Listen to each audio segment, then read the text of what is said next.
So let me maybe share first a little bit about why I wrote this book, Love to Learn.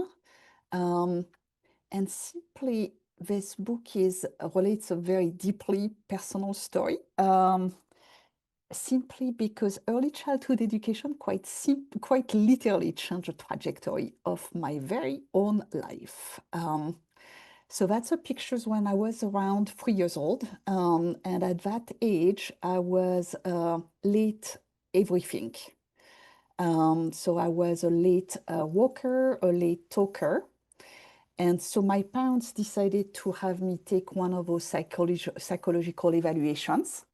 And the test came back and said that I had low academic aptitude. So not exactly the type of messages that parents want to hear, obviously, at age 3. So, but instead of panicking, they responded with something quite powerful. They responded with a lot of love. And they did something that at the time, I'm not even sure that they realized would be quite transformational. They enrolled me in a beautiful early childhood program, one where I was deeply nurtured, supported, and seen. And that simple act, I believe, transformed the trajectory of my life. I would end up years later graduating from Harvard University. So this low academic aptitude is very much in my past and behind me at this point.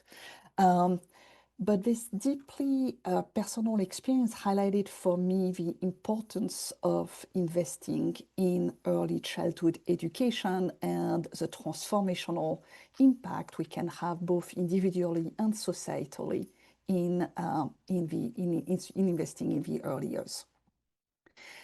And looking back, it was not just the education itself that mattered, it was the relationships.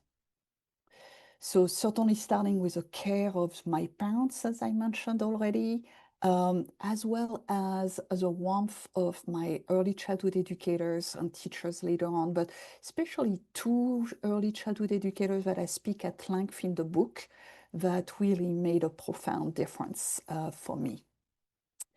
And so that's why I wrote Love to Learn, because I believe in something simple and profound, that if we want to unlock human potential, we must start with relationships.